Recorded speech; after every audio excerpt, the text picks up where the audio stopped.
सुनील चव्हाण. नमस्कार, माझं नाव आकांक्षा रवींद्र कोळकर. आम्ही आता 7वीचे विद्यार्थी आहोत. आज आम्ही सावित्रीबाई ज्योतिराव फुले यांच्यावर आधारित छोटंसं नाट्य सादर करीत आहोत. ते तुम्ही शांतचित्ताने ऐकावे ही माझी नम्र विनंती. चला तर मग नाटक बघूया. जेव्हा सावित्रीबाई 15 वर्षाची होते तेव्हा त्यांचं लग्न ज्योतिराव फुले यांच्या संगती झालं होतं. त्याच्यानंतर बघूया दृश्य. सावित्री, तुला शिकायचं आहे का? हो, मला शिकायचं आहे, पण समाज काय म्हणणार? हे घे, माझे पुस्तक घे. मी तुला शिकवतो, तू भिवू नको, मी तुझ्या पाठीशी उभं राहील. हो, मी नक्कीच शिकेन आणि माझं स्वप्नच आहे. मी शिकल्याच्या नंतर मी मुलींनाही शिकवेन. या समाजामुळे मुलींना शिकण्याचा हक्क मिळत नाही. याच्यानंतर ज्योतिराव फुले यांनी सावित्रीबाई फुलेंनी शिक्षण घेतले. काही वर्षानंतर सावित्रीबाई फुले या शिक्षिका झाल्या आणि सावित्रीबाई फुले यांनी मुलींसाठी शिक्षणासाठी एक प्रयत्न केला. चला तर मग बघूया. अगं स्वाती, तू काय करत आहे? तू कपडे का धुत आहे? व तू आज शाळेत का नाही आली? माझ्या मम्मीने सांगितले आहे की तू कपडे धुव आणि मम्मीने शाळेत नाही बसणार आहे. तुझ्या मम्मीला आवाज दे. ओ आनंदीबाई, आई. काय ग, काय झालं? अहो, तुम्ही तिला कपडे धुवायला का लावले आहेत? मग काय करू? कपडे नाही खाली की काय करणार? अहो, तिला शाळेत पाठवा. तिचं वय काय? माझा तर प्रयत्न चालू आहे तुला शाळेत पाठवायचं, पण माझे घरी ऐकत नाही. अहो, तुमचा तर तिला माझ्याकडे पाठवा. मी त्यांना समजावेन व तुम्ही आता तिला माझ्याकडे पाठवा. हा, तुम्ही तिला घेऊन जावा. जायचं नाही, जावा. धन्यवाद बाई, तुमच्यामुळं माझ्यासारख्या मुलींना शिकायला मिळेल. अगं, धन्यवाद काय? माझं तर स्वप्नच आहे आणि मी तुझ्यासारख्या जगाच्या इन्स्पिरेशनला चल. अहो, मारत नाही आहात तिला. उठ ना नसरी. अहो, नव्याबाई, तुम्हाला समजतं की नाही? ती अजून लहान आहे आणि तुम्ही तिला मारत आहात. काय करू? अहो, तिला शाळेत पाठवा. अजून ती लहान आहे आणि तुम्ही तिला मारत आहात. जर तिला शाळेत पाठवलं तर नागरिकांनी आमच्यावर फिरकू करणार. अहो, असं काही नाही होणार. तुम्ही माझ्यावर विश्वास ठेवा. असं काही झालं तर मी जबाबदारी घेईन. ठीक आहे. जेव्हा सावित्रीबाई शाळेत जात होती त्यांच्या संख्या घटना घडली. माहिती नाही सकाळी कोणाचा तर पूर्ण दिवस खराब आहे. तुला बोलला ना माझ्या पोरीला शाळेत नाही न्यायचं. का नाही माझ्या पोरीला शाळेत? अहो, जर पोरगी शाळेत गेली तर तिचंच नाव मोठं होईल आणि तुम्ही मुलींना शाळेत पाठवत नाही. त्यांना शिकून काय फायदा? लग्न झाल्यावर घरी करायची. अहो, असं नाही. तुम्ही वंश करता. अहो, वंशांनी शेवटी आई बापांना अनाथ आश्रमामध्ये टाकलं आणि तुम्ही वंश करता. अरे काय बोलते? मारा रे, मारा याला, मारा, मारा.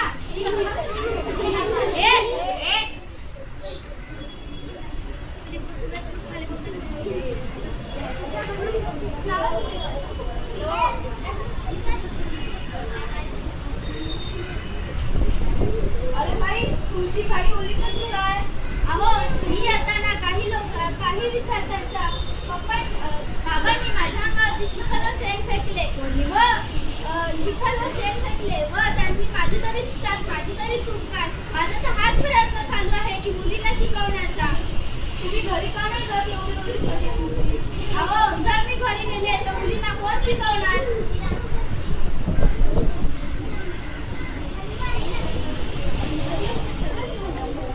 सावित्रीबाई फुले यांनी मुलींना शिकवले व मुली काही अवसर्या झाल्यात आणि त्याच्यानंतर अवसर झाल्या. तर चला तर मग पुढच्या चालले. चला तर पुढचा दृश्य बघूया.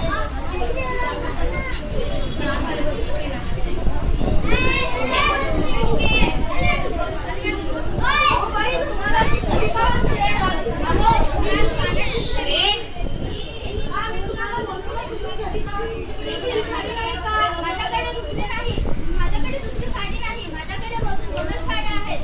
एका साडीला चिखल पडले व दुसरी साडी कोणाच होती म्हणून ती घालावी लागली. मी तुम्हाला बोललो ना घरी जावा. अहो, जर मी घरी गेले तर आपल्याला तुम्हाला काहीतरी करावं लागेल.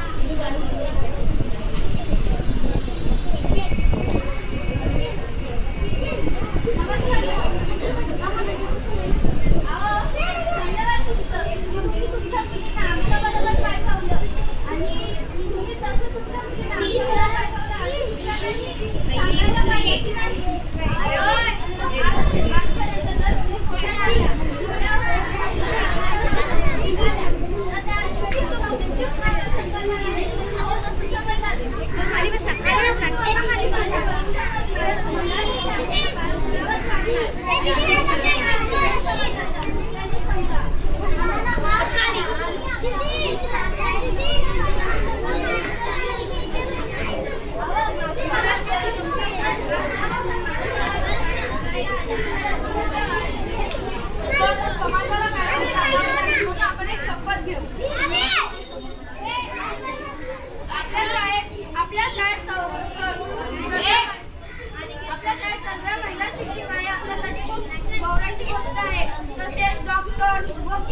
रुपाली टीचर, शेजारी टीचर, शुभांगी टीचर, ज्योती टीचर, आपला प्रिया टीचर, सुप्रिया टीचर, आपल्या हेमा टीचर, माधुरी टीचर, खरंच त्यांना धन्यवाद आहे. सरांचं नाव घेते, माधुरी टीचर.